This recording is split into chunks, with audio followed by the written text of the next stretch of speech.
And now for something completely different. This is from Strange Rumblings in Aztlan, which was written by Hunter S. Thompson in 1971. I can't go back now. My first night in the Hotel Ashman was not restful. The others had left around 5. Then there was the junkie eruption at 7, followed an hour later by a thundering, low-fidelity outburst by wailing norteño music from the jukebox in the Boulevard Cafe across the street. And then, about 9:30, I was jerked up again by a series of loud whistles from the sidewalk right under my and a voice calling, "Hunter! Wake up, man, let's get moving!" Holy Jesus, I thought. Only 3 people in the world know where I am right now, and they're all asleep. Who else could have tracked me to this place? I bent the metal slats of the Venetian blind apart just enough to look down at the street and see Rudy Sanchez, Oscar's quiet little bodyguard, looking up at my window and waving urgently. "Come out, man, it's time. Oscar and Benny are up at the street at the Sweetheart.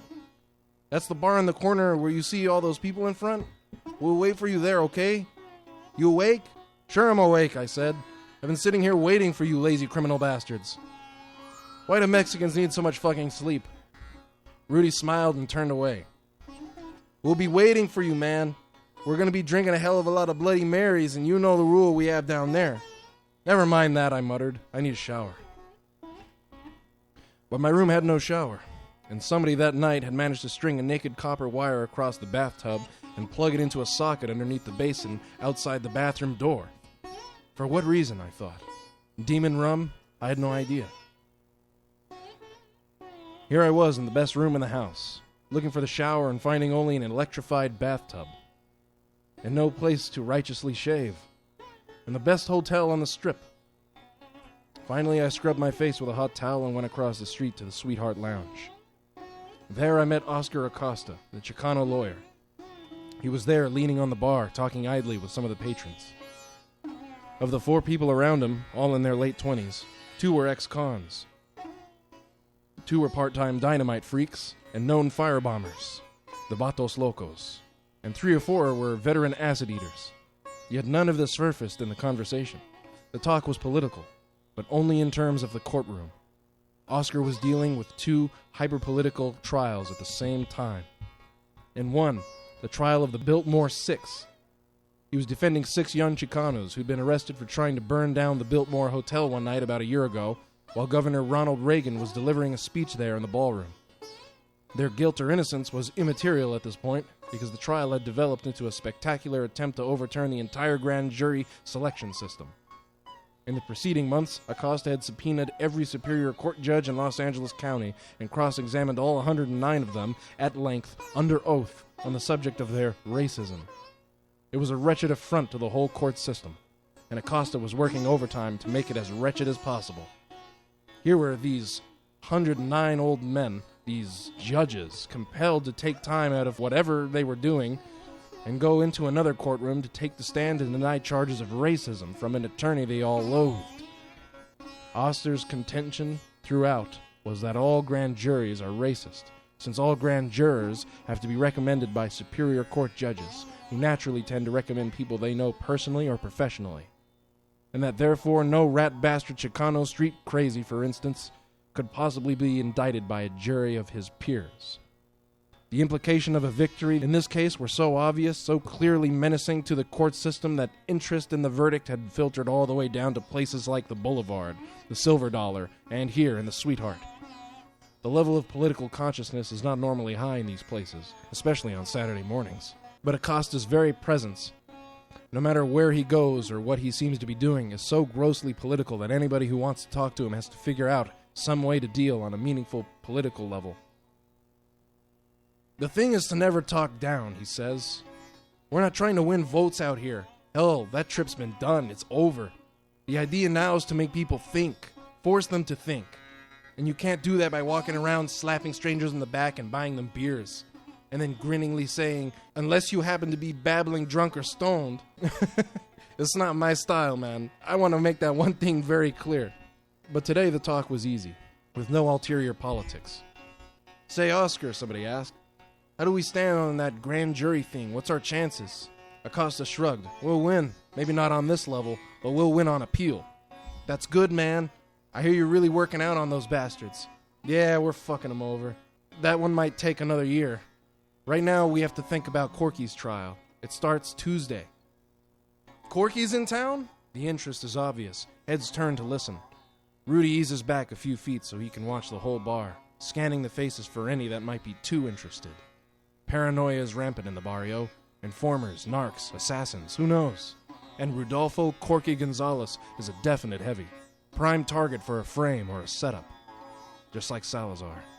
A scholarly, soft-spoken ex-boxer, his Denver-based crusade for justice is one of the few viable Chicano political organizations in the country. Gonzales is a poet, a street fighter, a theorist, an organizer, and the most influential Chicano leader in the country next to Cesar Chavez. Whenever Corky Gonzales appears in East L.A., if only to stand trial on a misdemeanor's weapons bust, the level of political tension rises noticeably. Gonzales has a very intense following in the barrio. Most of his supporters are young, students, dropouts, artists, poets, crazies, the people who respect Cesar Chavez, but who can't really relate to church-going farm workers. This weekend is going to be hell, Oscar had told me the night before. Whenever Corky's in town, my apartment turns into a fucking zoo. I have to go to a motel to get any sleep.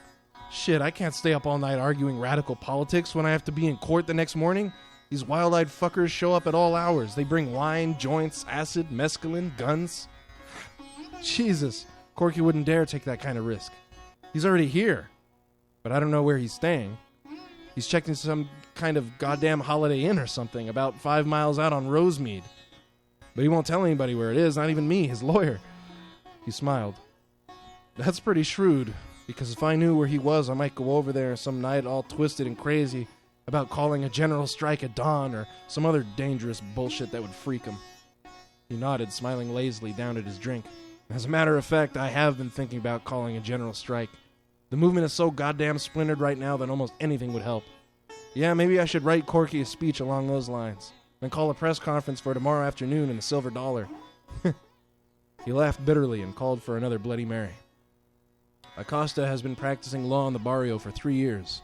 I met him a bit earlier than that, in another era, which hardly matters here, except that it might be a trifle less than fair to run this story all the way out to the end without saying, at least once, for the record, that Oscar is an old friend and occasional antagonist.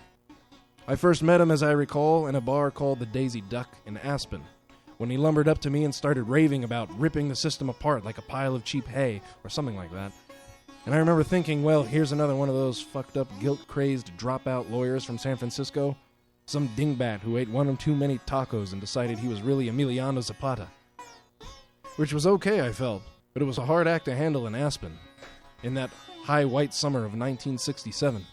That was the era of Sgt. Pepper, the Surrealistic Pillow, and the original Buffalo Springfield. It was a good year for everybody, or for most people anyway. There were exceptions as always.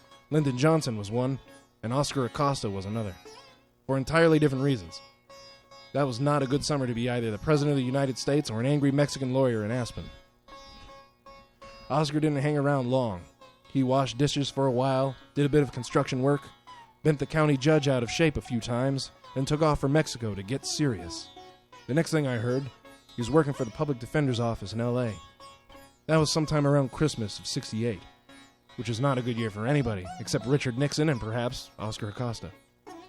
Because by that time, Oscar was beginning to find his own track. He was America's only Chicano lawyer. He explained it in a letter, and he liked it. His clients were all Chicanos, and most were political criminals, he said. And if they were guilty, it was only because they were doing what had to be done. Well, that's fine, I said. But I couldn't really get into it. I was all for it, you understand, but only on the basis of a personal friendship. Most of my friends are into strange things I don't totally understand, and with a few shameful exceptions, I wish them well. Who am I, after all, to tell some friend he shouldn't change his name to Oliver High, get rid of his family, and join a Satanism cult in Seattle? Or to argue with another friend who wants to buy a single-shot Remington Fireball so he can go out and shoot cops from a safe distance? Shit. Whatever's right, I say. Never fuck with a friend's head by accident. And if their private trips get out of control now and then, well, you do what has to be done, as he said. which more or less explains how I suddenly found myself involved in the murder of Ruben Salazar. I was up in Portland, Oregon at the time, trying to cover the National American Legion Convention and the Sky River Rock Festival at the same time, and I came back to my secret room in the Hilton one night to find an urgent message to call Mr. Acosta in Los Angeles. I wondered how he'd managed to track me down in Portland, but I knew somehow what he was calling about. I had seen the LA Times that morning with the story of Salazar's death, and even at a distance of 2,000 miles, it gave off a powerful stench. The problem was not just a gimp or a hole in the story. The whole goddamn thing was wrong. It made no sense at all. The Salazar case had a very special hook in it. Not that he was a Mexican or a Chicano, and not even Acosta's angry insistence that the cops had killed him in cold blood and that nobody was going to do anything about it. These were all proper ingredients for an outrage. But from my own point of view, the most ominous aspect of Oscar's story was his charge that the police had deliberately gone out on the streets and killed a reporter who'd been giving them trouble. If this was true, it meant the ante was being upped drastically. When the cops declare open season on journalists, when they feel free to declare any scene of unlawful protest a free fire zone, that will be a very ugly day, and not just for journalists.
Ruben Salazar is a bona fide martyr now, not only in East LA, but in Denver and Santa Fe and San Antonio and throughout the Southwest.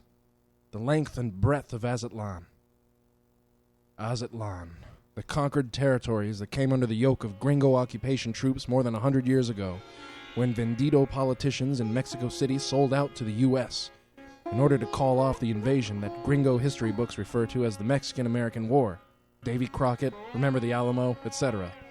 As a result of this war, the U.S. government was ceded about half of what was then, the Mexican nation. This territory was eventually broken up into what is now the states of Texas, New Mexico, Arizona, and the southern half of California. This is Aztlan. More a concept than a real definition. But even as a concept, it has galvanized a whole generation of young Chicanos to a style of political action that literally terrifies their Mexican-American parents.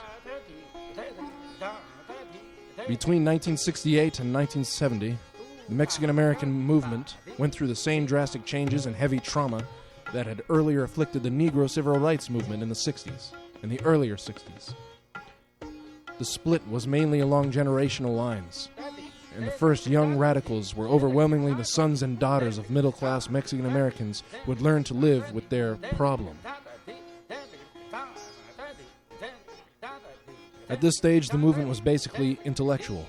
The word Chicano was forged by a necessary identity for the people of Aztlan. Neither Mexicans nor Americans, but a conquered Indian mestizo nation, sold out like slaves by its leaders and treated like indentured servants by its conquerors. Not even their language is definable, much less their identity. The language of East LA is a speedy sort of cholo mixture of Mexican Spanish and California English. You can sit in the Boulevard Cafe on Whittier on a Saturday morning and hear a young Chicano ex-con explaining to his friends, "This goddamn gabacho parole officer tells me I have to get the sewing machine back. I talked to that goddamn vendido and the vieja también, and they tell me don't worry.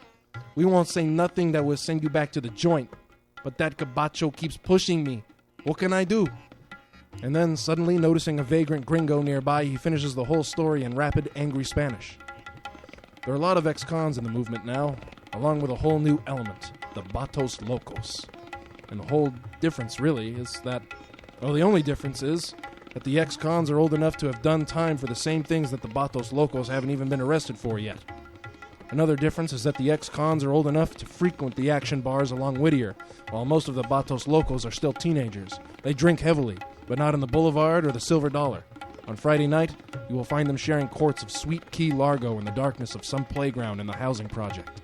And along with the wine, they eat secanol, which is massively available in the barrio and also cheap, $1 or so for a rack of 5 reds, enough to fuck anybody up.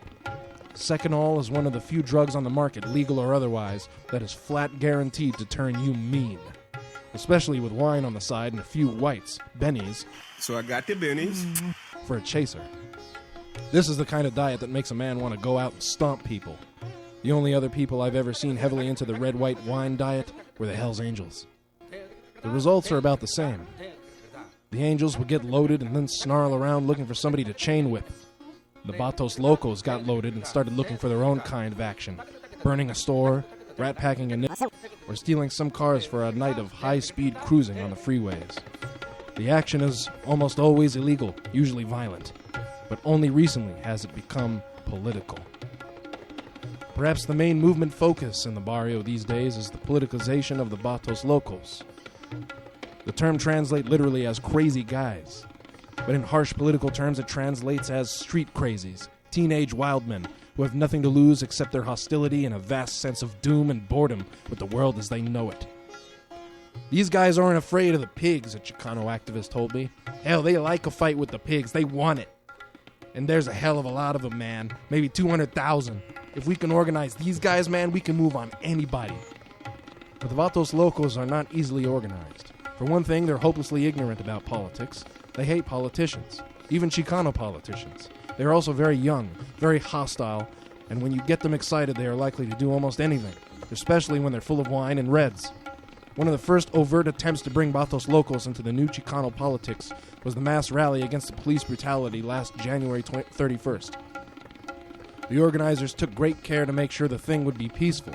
The word went out all over the barrio that this one has to be cool. No riot, no violence. A truce was arranged with the East LA Sheriff's Department. The cops agreed to keep a low profile.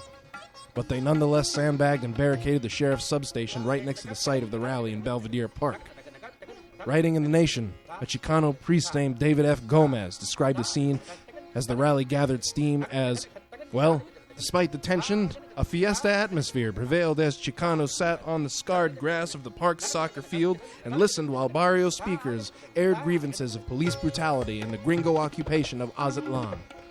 Oscar Acosta gave the most rousing talk of the afternoon. Ya es tiempo! The time is now! There's only one issue, not police abuse. We are going to be clubbed over the head for as long as we live because we're Chicanos. The real issue is Nuestra Tierra, our land. Some people call us rebels and revolutionaries, but don't believe it. Emiliano Zapata was a revolutionary because he fought against other Mexicans. But we are not fighting our own people, but gringos. We are not trying to overturn our own government. We don't have a government. Do you think there would be police helicopters patrolling our communities day and night if anybody considered us real citizens with rights? The rally was peaceful, all the way to the end.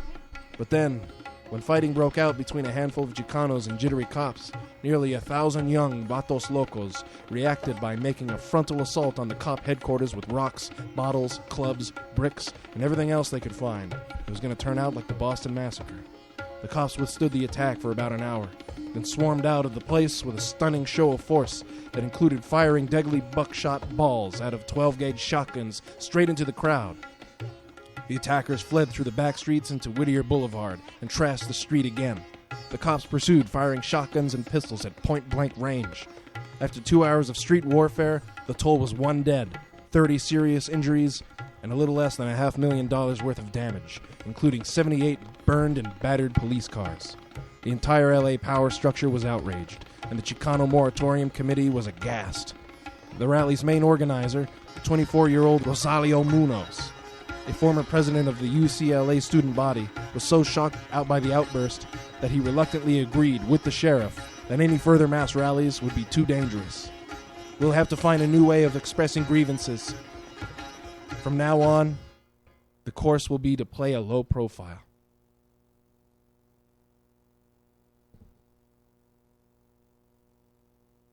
You're listening to killradio.org, man. That was just from a very old article by Hunter S. Thompson, the outlaw journalist, also known as the Gonzo Journalist, using that style of putting himself right in the middle of the action, which most would say is too subjective to be considered journalism, but at the same time he shows every aspect, every perspective, every angle of the situation and story that he's talking about, making it arguably more objective than a very subtly skewed, otherwise socialism journalist. So, thanks for that. This is Rebel Radio. We're talking about looking at more perspectives. That doesn't make us relativists. It makes us deeper. So all of you out there, if you're feeling crazy, but you also feeling like you want to get educated, all right, right on. This is Rebel Radio, killradio.org, going full spectrum. Keep it tuned in right here.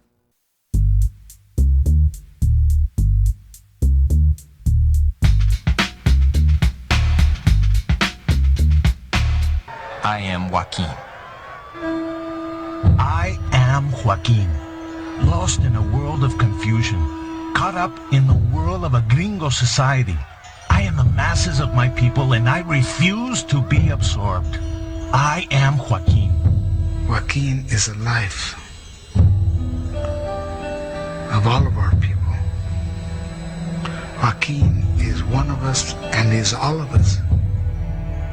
The odds are great, but my spirit is strong. My faith unbreakable. My blood is pure. I am Aztec Prince and Christian Christ. I shall endure. I will endure. And now the trumpet sounds.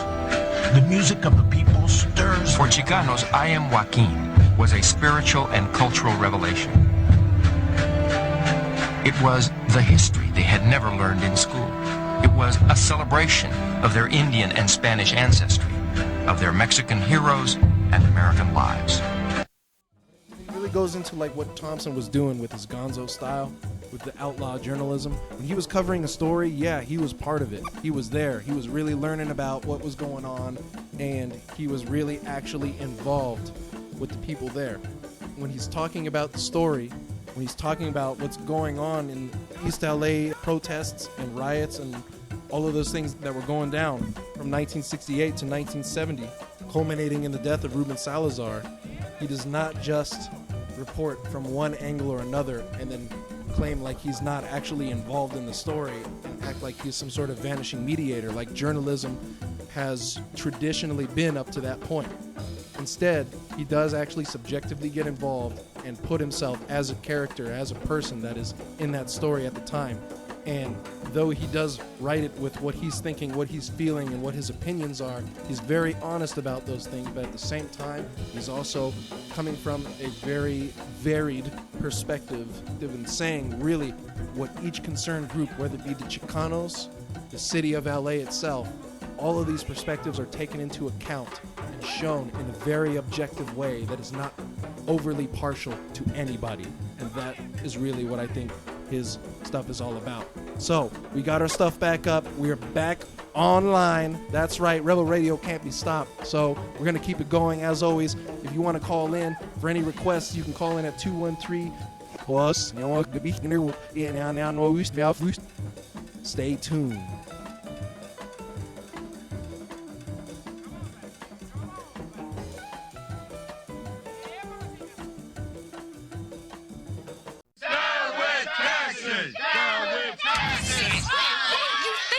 Children. Are these morons getting dumber or just louder? Dumber, sir. They won't give up the bear patrol, but they won't pay taxes for it either. Ducking this issue calls for real leadership.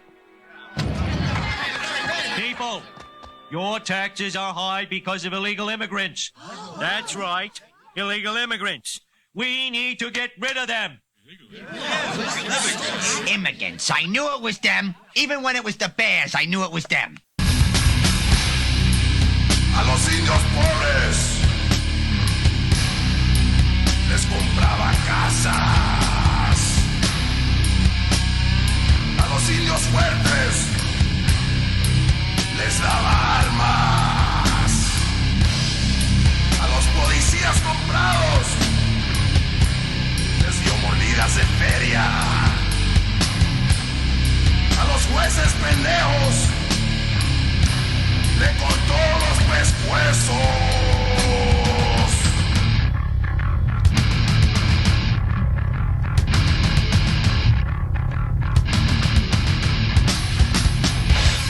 Oro para los ricos y piedra para los pobres.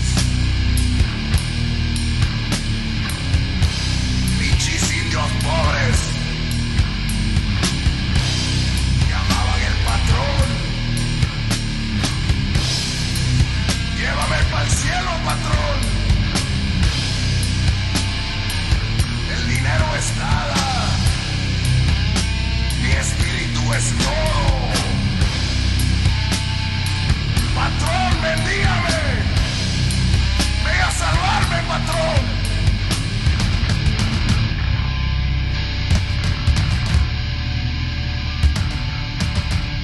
El señor Pablo Escobar fue hombre con visión, la visión de ayudar a su gente propia, hombre de familia y el padrino de los pobres. Repartió placer al mundo entero. Y ahora gente, nos vamos al panteón para enterrar el patrón. Millones de gente lo van a extrañar. ¿Quién te digo? ¿Quién nos va a cuidar? ¿Quién nos va a cuidar? Dígame quién. Yo te cuido, mi. ¿Quién? Ándale, vamos. Ay, ¿quién? Yo te cuido. Ay. Yo te cuido. ¿Quién nos va a cuidar? Yo, el brujo.